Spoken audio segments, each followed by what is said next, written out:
Welcome back. This is Haiti 1 year later. We're at the University of Miami School of Communications, and we'd like to introduce the next panel, which is Media and Haitian Society, Prospects for Growth. And the moderator is the professor of here at the University of Miami School of Communications, Mr. Yves Colon. Thank you very much, and welcome everyone to the panel, and I want to welcome our guests as well. Thank you. Okay, and I believe that media plays a huge role in development, and that's why we believe that we need to talk about the media. And we are going to be talking about a study that we did here in South Florida about the audience of in South Florida. We've interviewed journalists, we've interviewed people who listen to the radio, people who listen to TV, and folks who listen, who read newspapers as well. And we think that there is so much traffic between South Florida and Haiti as well, that both media people, journalists, and the information travels back and forth. So whatever we learn from our study, which we are going to be introducing now, we think that that can inform as well the issues dealing with the media in Haiti.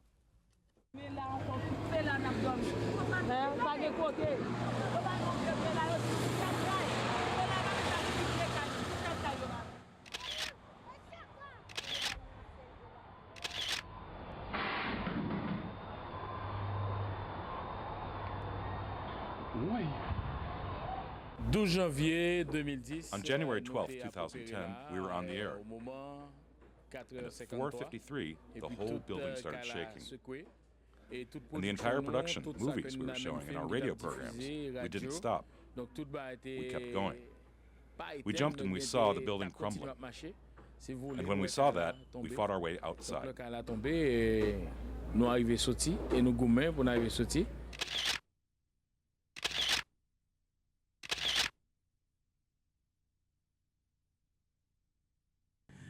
On January 12th, I was at the newspaper Le Matin, but it was only when we got outside and we saw people running and screaming that we realized the severity of the situation. Some of the newspaper employees, when they arrived home, they couldn't find their families. They couldn't even find the bodies, and that's when they realized how serious things were.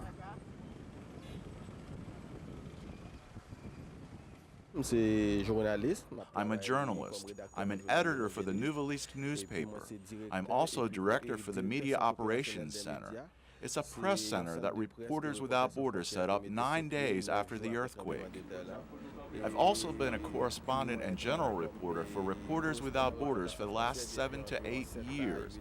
And in that capacity, I've been observing whether or not freedom of the press is respected. The media in general has always faced difficulties in getting the job done, but January 12th complicated things even more. Maybe things have gotten somewhat worse since January 12th, and there are less qualified journalists working because the NGOs are offering better salaries. Those journalists are no longer working for local media. Things haven't changed much because in Haiti we haven't achieved a culture of accountability. Despite that, it's the journalists that highlight significant issues. For example, it's thanks to the journalists in the Artibonite region that we found out about the cholera epidemic.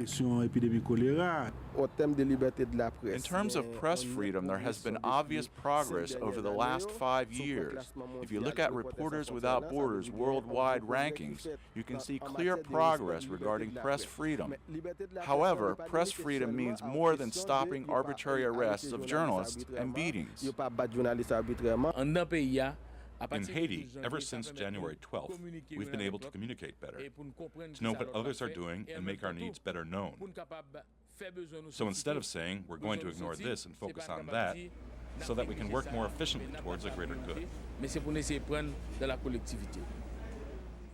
Let me introduce our panel. First, Professor Sally Hughes, who is the School of Communication as well, and Professor Sissi Wahisi, also from the School of Communication, and Pierre Nazon-Beaulier, who is a journalist here in Haiti, in Miami, and also works for the Voice of America. I've worked in the media development in Haiti for a long time. For 4 years, I was the director of a project to work with, to set up stations in the rural areas, community radio stations in Haiti. After the earthquake, I spent 2 months in Haiti working with providing information, crucial information for people who live in the camps. So for me anyway, media plays a huge role in development, in getting people, to help people make the right decisions in society. And can you tell us a little bit about the study that you did to start with, Sally? Sure. First Which of all, I know is being funded by the McCormick Foundation. that's right. First of all, I wanted to thank Voice of America for recognizing the role of media in economic development and political development. You know, a lot of times we overlook the indirect roles media play in terms of giving people voice, making government more transparent, and even more so giving people information they need to make good economic decisions. And also the direct roles. You know, media is an industry. It employs people. It creates revenues, and we often overlook the role of informational media and entertainment media in economic development as an industry itself, as a generator of revenue. That said, we were approached, I guess about 2.5 years ago, by the McCormick Foundation and a nonprofit called New America Media. That have been working in the United States to identify and help bring to the wider society's notice vibrant groups of journalists who work in ethnic communities, who are very connected to their communities but may not be so well known outside of their communities. So they came to us and said, you know, we're interested in doing something in Miami.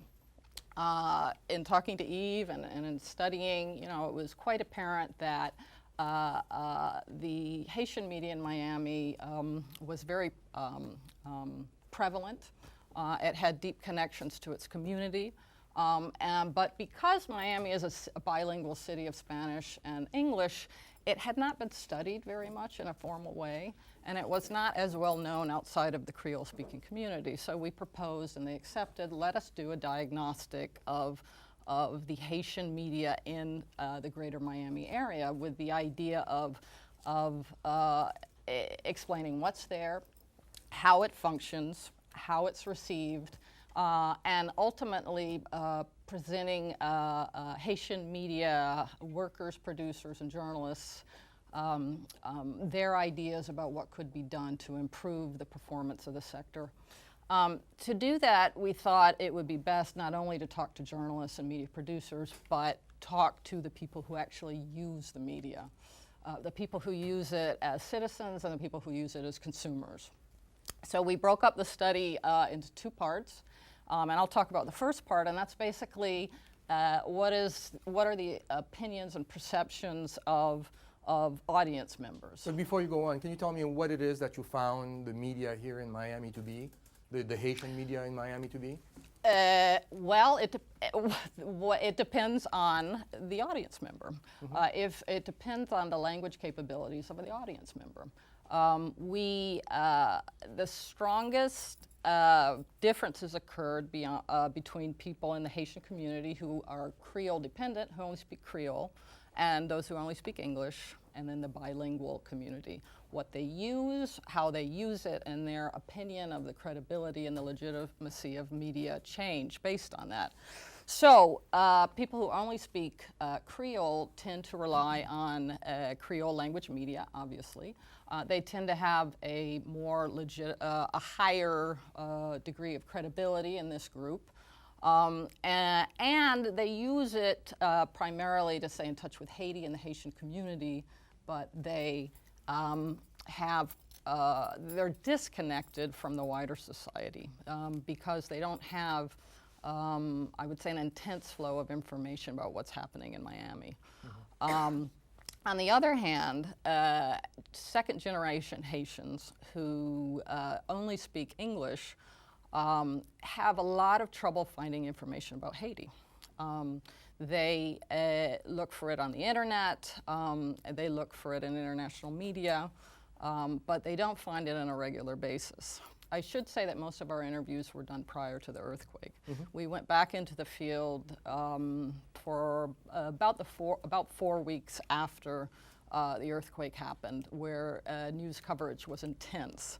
And everyone was very appreciative of that intense coverage, but they also predicted that it would fall off.